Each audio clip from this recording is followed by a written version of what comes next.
करायचं स्मरण.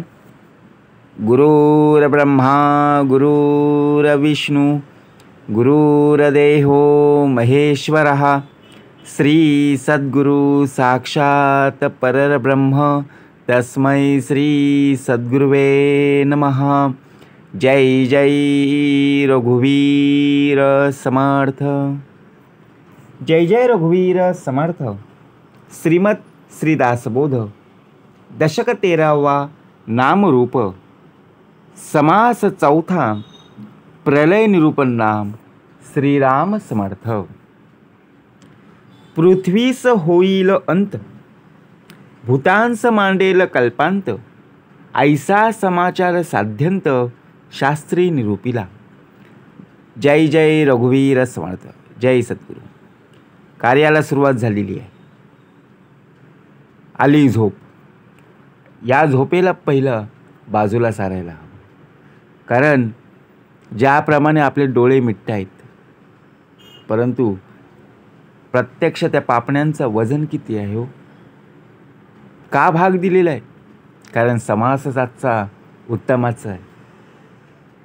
म्हणून 2 वेळा जय का दाखवला? सुरुवातीला प्रार्थना का म्हटली गेली? कारण प्रत्यक्षात या देहाचं जो मन आहे ना, तो चंचल आहे. या चंचल मनाला पूर्णतः स्थिर आणण्यासाठी आपण प्रार्थना बोलली गेली जाते की नाही. कारण प्रत्यक्षात ब्रह्मा, विष्णू आणि महेश या तिघांचं स्मरण करून झाल्यानंतर जो चौथा आहे, तो प्रत्यक्षात तिघांच्या पलीकडे असणारा श्री सद्गुरु साक्षात परब्रह्म तस्मै श्री सद्गुरुवे नमः. कारण या ग्रंथामध्ये हे श्रवण आहे ते खुद्द भगवंताचं वचन आहे. कारण मतच प्रत्यक्षपणे श्रीमताचं मानलेलं आहे. या बोधातून प्रत्यक्ष दास घडावा याच वृत्तीने हा आजचा समास आपल्याला प्राप्त करून दिलेला आहे. दशक 13वा नामरूप. नाम आणि रूप. प्रत्यक्षपणे आपल्याला हा रूप प्राप्त झालेला आहे. हा भगवंताचं रूप आहे, बरोबर की नाही. आणि नाम प्रत्यक्ष आपल्या या देहाला प्राप्त करून दिलेलं आहे. प्रत्येकाचे चेहरे हे वेगवेगळे आहेत. प्रत्येकाची नावंसुद्धा वेगवेगळी आहेत. नावं जरी समान असली तरी चेहरे मात्र वेगवेगळे आहेत. परंतु समास चौथा दाखवला तो प्रलय निरूपण. बघा भाग कसा दिलेला आहे. पंचमहाभूत दाखवली. पृथ्वी, आप, तेज, वायू आणि आकाश या संपूर्णपणे पंचमहाभूतांचा विस्तार, पंचमहाभूतांची महत्त्व आपल्याला समर्थांनी सविस्तरपणे दाखवलेली आहे. करूया श्रवण. श्रीराम समर्थ. पृथ्वीस होईल अंत भूतांस कल्पांत ऐसा समाचार साध्यंत शास्त्री निरूपिला. पृथ्वीचा अंत होईल आणि सर्व भूते कल्पांताच्या वेळी नाश पावतील. आता पृथ्वीचा कधी अंत होईल? कोण म्हणत होतं 2012ला पृथ्वी नष्ट होईल. कोणतरी अजून म्हणत होतं 2022ला संपूर्णपणे कोणी जिवंत राहणार नाही. 2025 आला. प्रत्यक्षात युगानुयुगे एकलाच एक चालवितो तिन्ही लोक. कृतयुग, त्रेतायुग, द्वापारयुग आणि प्रत्यक्ष आता पाहायला जर गेलो तर कलियुग. कोणाच्या बोलण्यावर विश्वास ठेवू नये.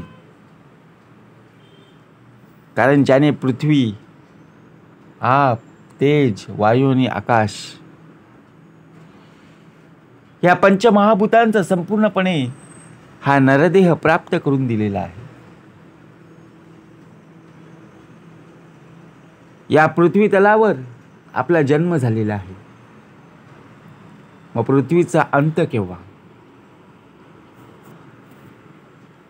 आपण विचार करतो या पृथ्वीचा अंत 2000 आता बोलणारे बोलत आहेत 2050 पर्यंत संपूर्णपणे जलमय होईल.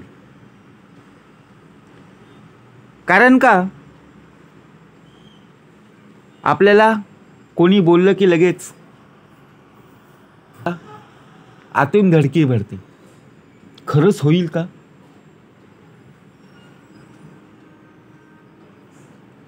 एक वेळेला 2005च्या सुमारास बघा 26 जुलै समर्थाने उत्तमाचा भाग दिलेला आहे की आपल्या घरामध्ये पाणी आलं होतं.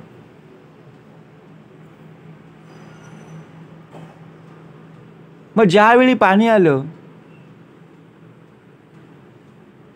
प्रत्यक्षात पूर परिस्थिती निर्माण झाली होती.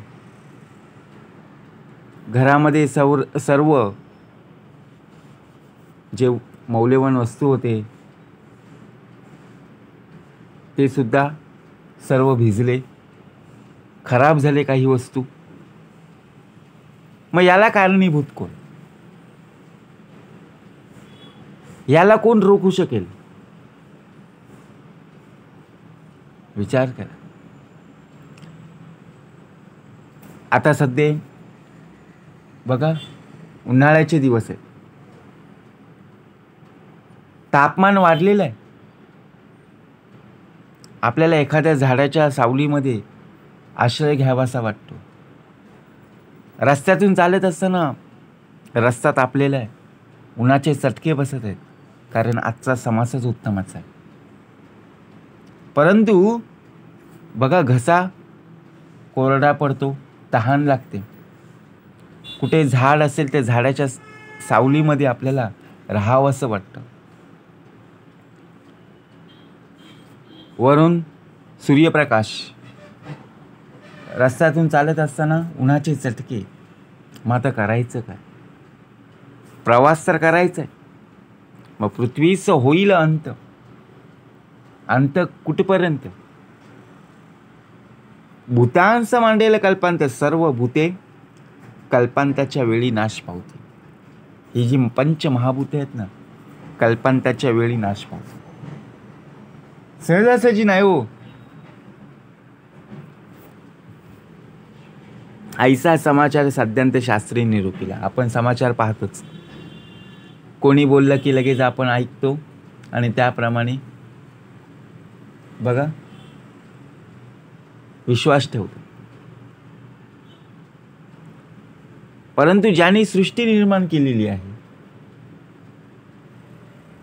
ज्याचं संपूर्णपणे विश्व आहे आणि तो विश्वाचा मालक आहे, ज्याच्या दृष्टीखालून गेले ऐसे काहीच नाही उरले. मग विचार कर. आपल्याला अंत आहे. आपण जन्माला आलो, आपला मृत्यू नक्कीच आहे. परंतु पुढच्या ओवीमध्ये समर्थाने उत्तमाचा भाग दिलेला आहे. शतवरुषे अनवृष्टी. शतवरुषे म्हणजे 100 वर्ष अनावृष्टी होईल.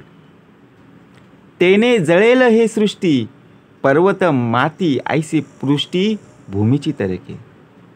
म्हणजे पाऊसच न पडल्याने ही सर्व सृष्टी जळून जाईल. पर्वत मावतील, अशा पृथ्वी तडकून मोठमोठ्या भेगा पडतील. हे आता लिहिलेलं नाहीये हो, बरोबर की नाही? परंतु प्रत्यक्षात होणार ते होईना का, जाणार ते जाईना का, तुटली मनातील शंका जन्म मृत्यूची. 100 वर्ष अनावृष्टी होईल. आताच बघा पाऊस आता सुद्धा पडत आहे. पावसाचे 4 महिने, उन्हाचे 4 महिने आणि थंडीचे 4 महिने. परंतु कधी पाऊस पडतोय, कधी ऊन पडतोय, कधी थंडी पडते. कारण परिवर्तन जर पाहायला गेलो, कोणी बदल केलं तर प्रत्यक्ष जर पाहायला गेलो ना, तर या मनुष्य देहाने संपूर्णपणे निसर्गाची वृक्षतोड केलेली आहे, जी संपूर्णपणे आता असायला हवी. ती वृक्षतोड आता जास्त प्रमाणात वाढली गेली. ज्याप्रमाणे आपण शहरी भाग आणि बघा, आपण ज्या ठिकाणी गावामध्ये जातो, गावा ठिकाणी जातो, मे महिन्याची सुट्टी पडली की आपण बघा मामाच्या गावाला जातो की नाही. मग तिथे आपल्याला समाधान का वाटतं? गावामध्ये गेल्यावर बघा, पायामध्ये चपला सुद्धा नसतात. या घरातून त्या घरात, त्या घरातून या घरात प्रसन्न वातावरण वाटतं. मन मोकळेपणाने जगता येतं. कारण का? कारण गावा ठिकाणी जास्त झाडी, वृक्ष, निसर्ग पाहायला मिळतो. परंतु शहरी भागात जर पाहायला गेलो तर संपूर्णचे संपूर्ण रस्ते सुद्धा बघा तापलेले आहेत. झाडं संपूर्णपणे वृक्षतोड झालेली आहे. तिथे घरांच्या ऐवजी आता टॉवर उभे राहिलेले आहेत. आणि शहरातील माणसं घरातल्या घरातच पाहायला मिळतात. बघा आपल्या घरामध्ये सुद्धा गावा ठिकाणी समर्थ म्हणाले की प्रत्यक्ष गावातली माणसं कशी असतात. एखाद्याच्या घराच्या आजूबाजूला बघा अंगण असतं. त्या अंगणामध्ये सर्वजण एकत्र येऊन गप्पा गोष्टी करत असतात. परंतु आपल्याकडची माणसं, शहरातील माणसं बघा, आपला मोबाईल घेतात आणि एका कोपऱ्यात जाऊन बसतात. दोष मोबाईलला नाही, दोष मनुष्याला नाही, दोष आहे आपल्या कर्माला. आपली कर्म बदलली पाहिजेत. कारण पावसाची जरी 4 महिने असली, आपण विज्ञान शिकलो, मग पाऊसच न पडल्याने सर्व सृष्टी जळून जाईल. मग कारणीभूत कोण आहे? तर आपणच आहोत. अहो, एक तरी आपण झाड लावलं पाहिजे, एक रोप लावलंच पाहिजे.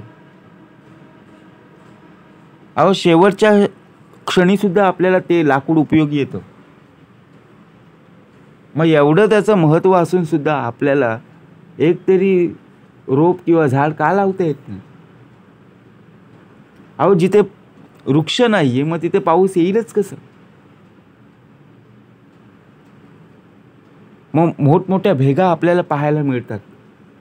मग आपण विचार करतो, अरे पाण्याची टंचाई झाली. पाण्याची टंचाई होणार नाही का?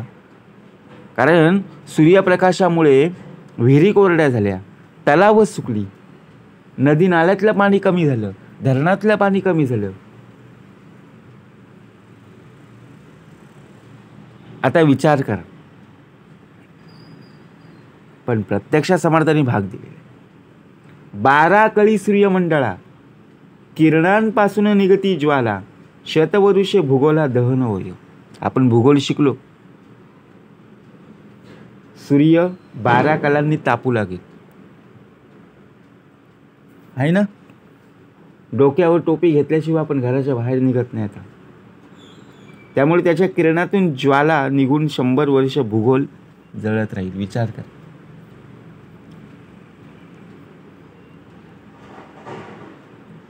कारण प्रत्यक्ष जर पाहायला गेलो, सूर्याची कोवळी किरण सकाळी जेव्हा आपल्याला पाहायला मिळतात तेव्हा आपण तिथे उभे राहतो. पण जसजशी वेळ निघून जाते, जसजसा सूर्य माथ्यावर येतो, डोक्यावर येतो, तसतसं सूर्याची जी किरणं आहेत बघा, आपण पाहूच शकत नाही सूर्याकडे. सकाळचं कोवळं ऊन, त्यावेळी आपण सूर्यनारायणाकडे पाहत बसतो, परंतु दुपारच्या 12च्या उन्हामध्ये आपण सूर्याकडे पाहूच शकत नाही. हळूहळू डोळे मिटले जातात आणि त्या क्षणाला बघा, जे काही ऊन लागतं अंगातून संपूर्णपणे लाहीलाही होते. सिंदूरवर्ण वसुंधरा, ज्वाला लागती फणीवरा, तो आहळून सरारा विषवमी. पृथ्वी जळत असता शेंद्री रंगाच्या ज्वाला उत्पन्न होऊन त्या शेषापर्यंत पोहोचतील, तेव्हा पोळल्याने कळवळून तो भयंकर विष ओकू लागेल. काय भाग दिलेला आहे. पुढे पुढे वर्णसंकर होणार आहे. म्हणून आताच जर आपण एक तरी रोप लावलं, झाड लावलं, प्रत्येकाने संकल्प करायला हवा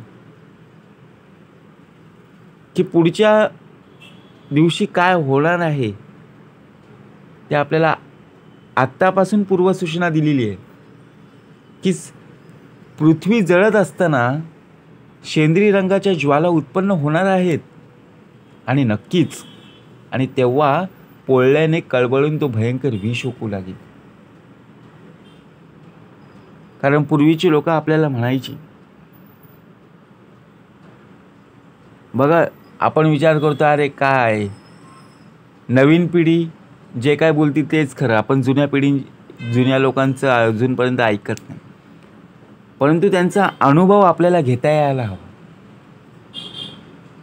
त्या विषाच्या ज्वाला निघती, तेने पाताळे जळती, महापावके भस्म होती पाताळ लोक. समर्थ म्हणाले, आताळ, पाताळ आणि तिंताळ, त्या विषापासून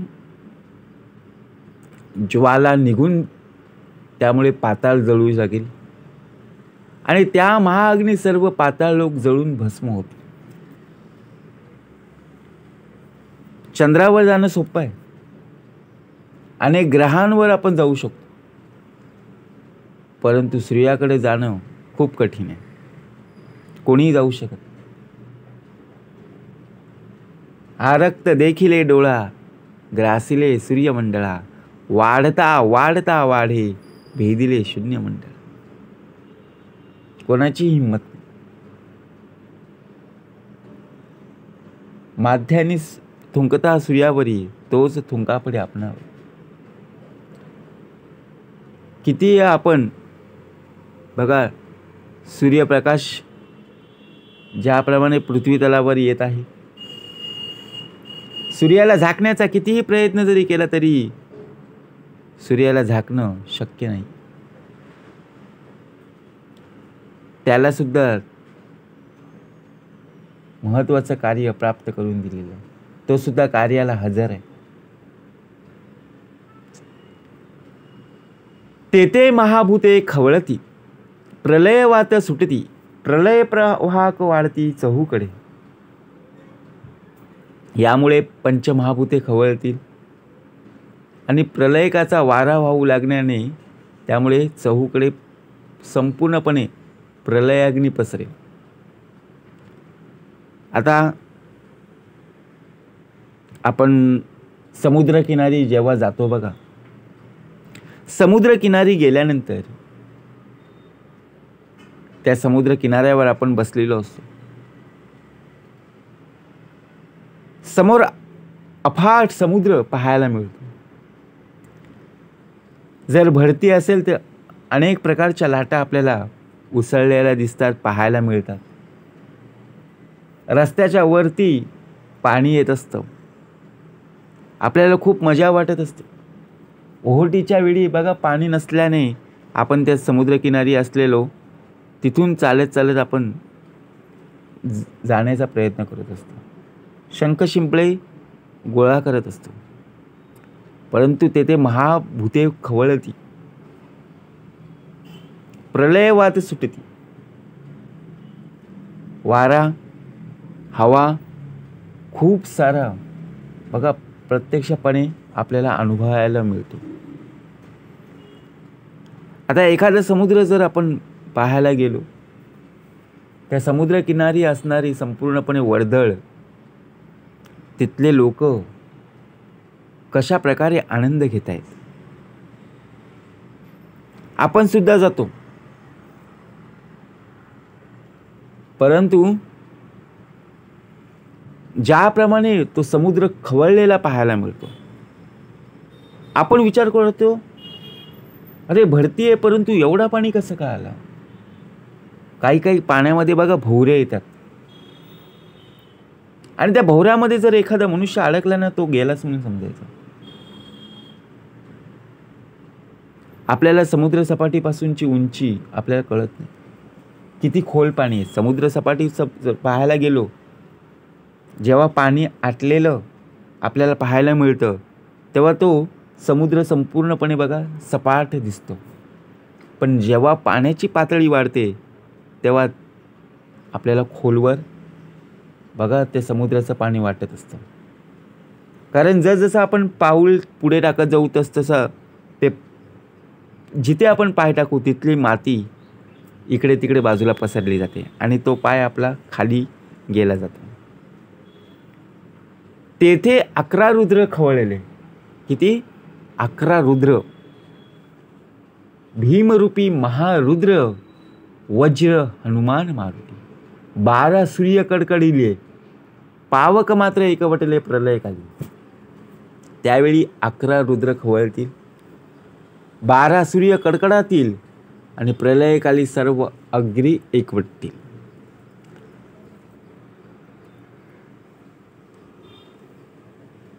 वायुविजांचे तडाके, तेने पृथ्वी अवघी तरके, कठीणत्व अवघेची फांके चहूकडे.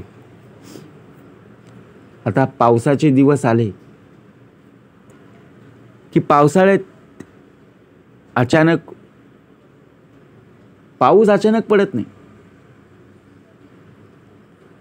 पहिला संपूर्णपणे वातावरण तसं तयार करतो. कडक ऊन आहे आणि लगेच 1 मिनिटात पाऊस येईल का? नाहीये. पहिलं वातावरण संपूर्णपणे शांत करेल. जिथे ऊन आहे तिथला भाग संपूर्णपणे ऊन निघून जाईल, आणि त्याचप्रमाणे हळूहळू मंद वारा सुटेल. नंतर अचानक सोसाट्याचा वारा येतो, आणि अचानक बघा प्रत्यक्षपणे विजा चमकायला लागतात ना. आपण विचार करतो अरे 1 तासापूर्वी संपूर्णपणे कडक ऊन होतं, वातावरणामध्ये बदल झालं. हो, नक्कीच. कारण या पृथ्वीला शांत करायची. या पृथ्वीवर किती ओझं आहे जर पाहायला गेलो ना. पृथ्वीचा अंत, अहो प्रत्यक्षपणे या पृथ्वी तलावर किती ओझं आहे ते आपल्याला कळणार नाही. एक इमारत, एक बिल्डिंग, आणि त्यामध्ये असणारी लोक. आता विचार करा, आपल्या या देहाचं वजन 70 ते 80 किलो असतं. आता संपूर्णपणे जर पाहायला गेलो तर त्या बिल्डिंगमध्ये असणारी लोक किती आहेत. त्या बिल्डिंगचं संपूर्णपणे वजन पृथ्वी झेपत असते.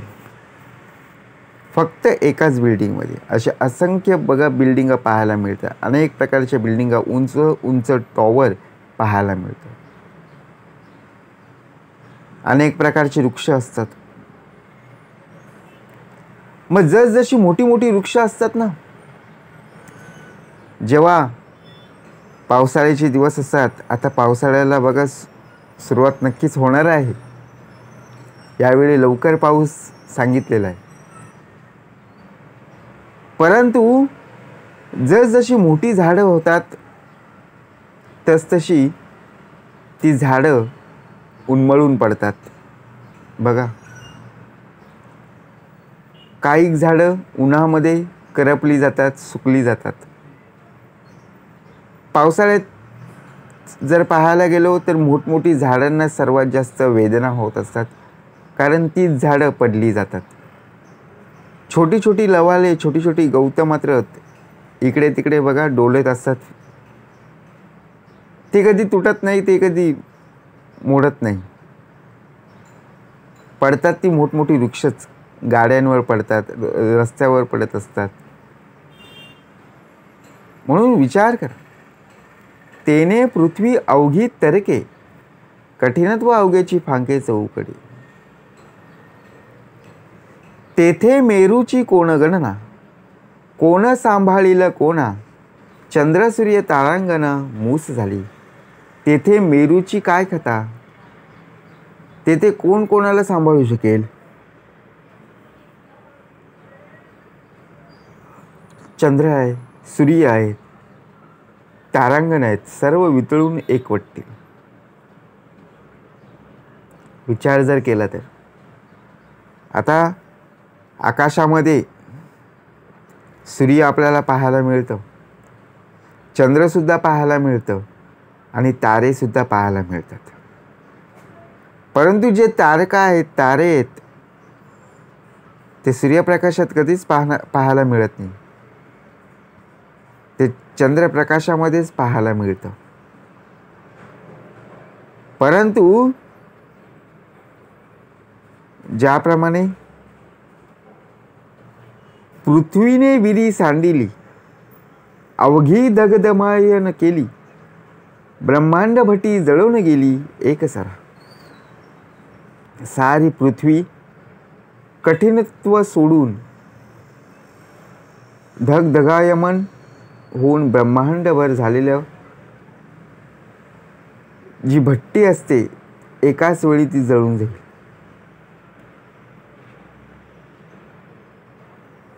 काही काही ओव्यांचा अर्थ आपल्या डोक्याच्या वरून जात असतो. आता जे कोणी वीटभट्टीवर बघा काम करत असतील त्यांना माहीत असतं,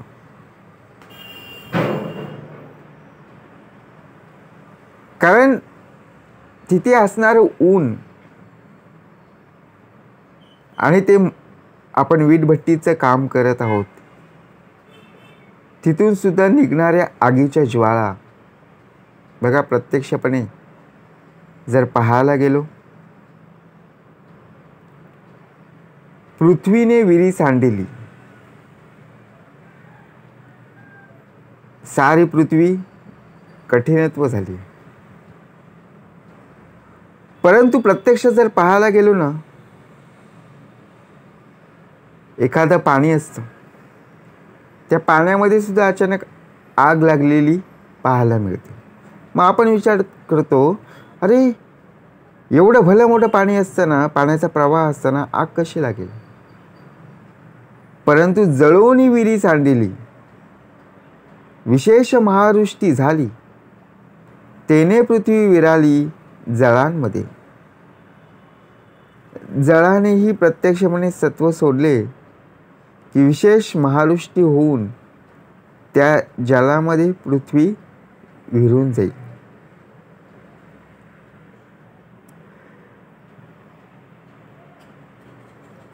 आता पाण्याचा भाग दिलेला आहे.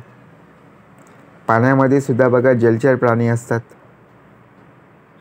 परंतु महावृष्टी होऊन त्या जलामध्ये पृथ्वी विरून जाईल. पाण्याचा प्रवाह, जसं पाणी रस्त्यावर येतं, परंतु आल्यानंतर आपण विचार करतो, अरे ज्याप्रमाणे जळून विरी सांडिली, जलाने सत्व सोडले की विशेष महावृष्टी होऊन त्या जलामध्ये पृथ्वी विरून जाईल. कारण 70% पाणी आहे ना, 71%, आणि 29% भूभाग आहे, जमीन आहे.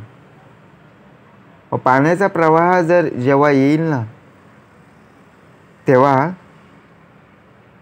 प्रत्यक्ष जर पाहायला गेलो तर या तलावातलं पाणी बघा, भाग कसा दिलेला आहे. महावृष्टी अशीच होत नाही आहे, पूर परिस्थिती अशीच होत नाही आहे. ज्याप्रमाणे भाजला चुना जळीविरे, तैसा पृथ्वीस धीर न धरे, विरी सांडुनिया त्वरे जळी मिळाली. भाजलेला चुना जसा त्वरित पाण्यात विरून जातो, तसा पृथ्वीलाही धीर धरवत नाही आणि सोडून ती त्वरेने जलात विरून जाते.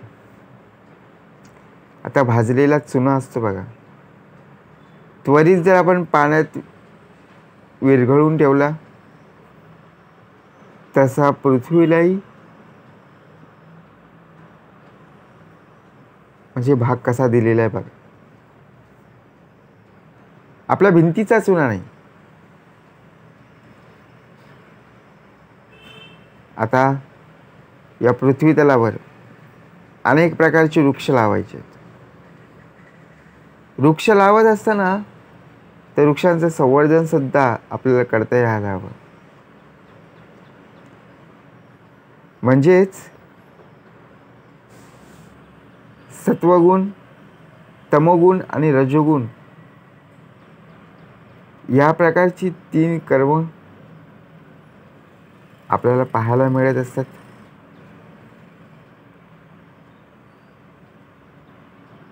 शेषकुर्म वारह गेला, पृथ्वीचा आधार तुटला, सत्व सांडून जळाला, मिळवून गेली. पृथ्वी बघा प्रत्यक्षपणे शेषकुर्म वाराह गेला. शेषकुर्म वराह सर्व नष्ट झाल्याने पृथ्वीचा आधार नाहीसा होऊन ती सत्व सोडून पाण्यात मिसळून जाते.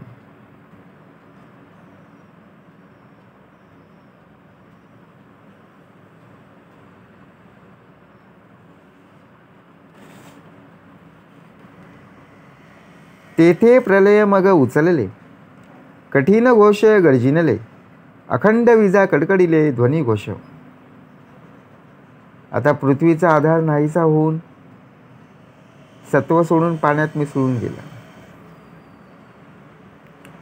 आता पावसाचे दिवस आहेत. पावसाच्या बघा प्रत्यक्षपणे प्रलय मेघ आणि कठीण घोषे गर्जिनले, अखंड विजा आपल्याला मोठमोठ्याने ऐकायला मिळत असतात.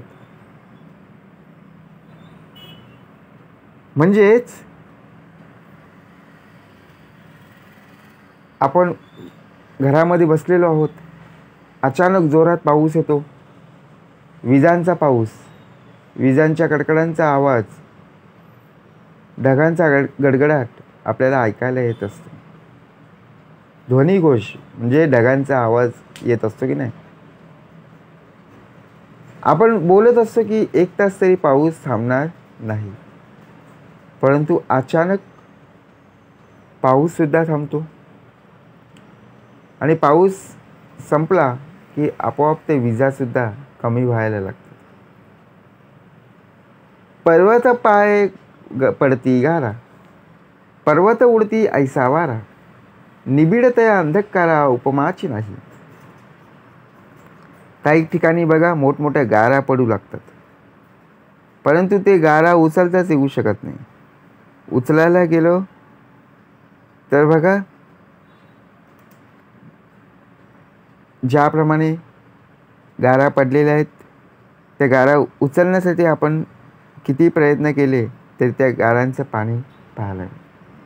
पर्वत उडती ऐसा वारा, अचानक सोसाट्याचा वारा येतो आणि वारा आल्यानंतर बघा अनेक ठिकाणी पत्रे उडलेले पाहायला मिळतात. काही ठिकाणी घरांची कौलं बघा भाग का दिलेला आहे, कारण पर्वत उडती ऐसा वारा, निबिडतया अंधकारा उपमाच नाही. पर्वतासारख्या मोठमोठ्या गाळ्या पडू लागतात आणि पर्वताही उडून जातील अशा वेगाने वारा वाहू लागतो आणि इतका घनदाट अंधकार असतो की प्रत्यक्षपणे बघा, काही वेळेला लाईटसुद्धा जाते. अचानक पाऊस आला, विजांचा कडकडाट, ढगांचा गडगडाट झाला की आपल्या घरातली लाईट बघा, प्रत्यक्षात जर पाहायला गेलो, का भाग दिलेला आहे विचार करा. सिंधू नद्या एकवटल्या, नेनो नाभेहून रिचवल्या, संधीच नाही धारा भरल्या अखंडपा. मोठमोठ्या नद्या आणि समुद्र एक पाहायला मिळतो. म्हणजेच जर पाहायला गेलो, पर्वतासारख्या मोठमोठ्या गारा पडू लागतात ना, मग त्याचप्रमाणे सिंधू नद्या एकवटल्या, केनो नाभीहून रिचवल्या, संधीच नाही धारा मिळाल्या अखंड पाणी. मोठमोठ्या नद्या आणि समुद्र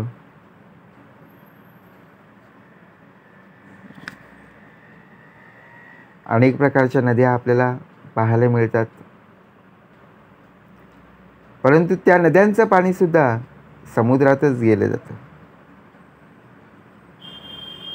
आपण लग्नाला जात असतो बघा, भाग कसा दिलेला आहे. अचानक सोसाट्याचा वारा येतो, एवढा खर्च करून सुद्धा त्या लग्न मंडपाचा बघा, संपूर्णपणे जे आपण खर्च करून बांधलेलं आहे ते एका मिनिटात नासधूस होतो. आपण विचार करतो, अरे असं का झालं, ते सांगून कोणाला येत नाही. कारण मोठमोठी ज्याप्रमाणे प्रसंग येतात, संकट येतात, ज्याप्रमाणे अचानक पाणी वाढत जातं, मग आपण विचार करतो, अरे तलावामध्ये एवढंच पाणी होतं, मग एवढं आलं कुठून. विहिरी कशा ओसंडून संपूर्णपणे भरून गेल्या. मग त्यातलं पाणी जे आहे ते शेवटी नदी नाला असू दे, विहिरी असू दे, तलाव असू दे, त्यातलं पाणी जे आहे ते समुद्रातच पाणी जाणार. म्हणून आकाशातून रिचवल्याप्रमाणे दोन थारांमध्ये जराही पोकळी राहत नाही. त्यामुळे सर्वत्र पाणीच पाणी पाहायला मिळत. तेथे मच्छ मुर्म सर्प पडती, पर्वतासारखे दिसती, गर्जना होत मिसळती जळात बरे. तेथे पर्वतासारखे मासे पाहायला मिळतात, कासव पाहायला मिळतं, साप पाहायला मिळतं. मग बघा, प्रत्यक्षपणे ज्यावेळी गर्जना झाली की सर्व पाणी एक होताना पाहायला मिळतं. म्हणजे विचार जर केला तर सप्त सिंधू आवडणी गेले, आवर्ण वेडे मोकळे झाले, जळरूप झाली खवळले प्रलय पावक. सप्त समुद्र सर्व एक झाले, समुद्राने मर्यादा सोडली तेव्हा सर्व जलरूप झालं आणि प्रत्यक्षपणे प्रलयाग्नी खवळले. ब्रह्मांड ऐसा तप्त लोह, शोषी जळाचा समूह, तैसा जळास झालो पाहो अपूर्व मोठे. ब्रह्मांडा एवढा तापलेला लोखंडाचा गोळा प्रत्यक्षपणे त्या जलसमूहामध्ये जेव्हा आपण टाकू तेव्हा ते संपूर्णपणे शोषून घेतो.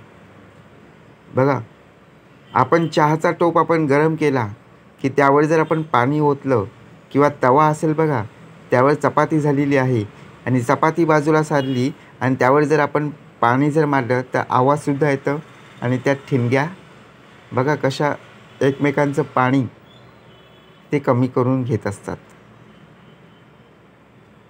तेने आटवून गेलं पाणी, असंभाव्य माजलावणी, तयावनीस केली झडपणी प्रलयावते. सर्व पाणी आटून गेलं मग त्या अग्नीला नंतर प्रलयवाताने झडपलं. आता डोंगराळ भागात अचानक आग पाहायला मिळते. मग आता डोंगरावर पाणी नेणार कुठून? तिथपर्यंत जाताना ती आग कुठपर्यंत पसरले जाईल याचा आपण विचारसुद्धा केला नाही. परंतु जसजसं आपण पाणी टाकू तसतशी ती आग विझेल एवढं मात्र निश्चित आहे. उदंड पोकळी थोडा वारा, तेने वितळून गेला सारा, पंचभूतांचा पसारा आटोपला. पण आकाशाची पोकळी इतकी विशाळ आहे की त्या मानाने तो प्रलयवात अगदी थोडाच आहे. कारण सर्व आकाशातच सामावलेलं आहे ना. आपण श्लोक म्हणत असतो, आकाशात पतितो यथा गच्छति सागरम, सर्वदेव नमस्कारम केशव प्रतिगच्छति, यानी कानीच पापानी जन्मांतर कृतानी च, तानी तानी विनश्शांती प्रदक्षिणा पदे पदे. सर्व या आकाशामध्येच व्यापलेलं आहे. आकाश कुठे संपलेलं आहे का? नाही आहे. मग त्यामुळे या पोकळीत सर्व तो वितळून गेलेला आहे आणि याचप्रमाणे पंचमहाभूतांचा सर्व पसारा नष्ट झालेला पाहायला मिळतो. महद्भूत मूळमाया, विस्मरणे वितुळे काया, पदार्थ मात्र राहावया ठाव नाही. जी महद्भूत आहेत, जी मूळ माया आहे, त्या स्मरणाचंही विस्मरण झाल्याने स्वप्नाप्रमाणेच नष्ट झाली. म्हणून आपल्या या देहामध्ये स्मरण असणं गरजेचं आहे. स्मरणाचं विस्मरण झालं की देह बघा प्रत्यक्षपणे बुडालेलाच आहे. दृश्य हलकालोले नेले, जड चंचल वितुळले, या उपरी शाश्वत उरले परब्रह्म ते. सर्व दृश्य सृष्टी हलकल्लोलाने नाहीशी झाली आणि जड चंचल मूळ माया वितळून गेली आणि याचप्रमाणे नंतर केवळ शाश्वत परब्रह्म उरले. आपल्याला जो नरदेह प्राप्त झालेला आहे तो सुद्धा नाशिवंत आहे. पंचमहाभूत आहेत ही सुद्धा नाशिवंत आहे. एक ना एक दिवस तरी बघा नाश पावणार आहेत. परंतु एकच आहे तो म्हणजे मूळ परब्रह्म, तो शाश्वतीचा आहे. या उपरी शाश्वत उरले का सांगितलं भाग. दृश्य हलकालोल नेले, जड चंचल वितुळले, या उपरी शाश्वत उरले परब्रह्म ते. इति श्रीदासबोधे गुरुशिष्य संवादे प्रलय निरूपणाम समास चौथा. जय जय रघुवीर समर्थ.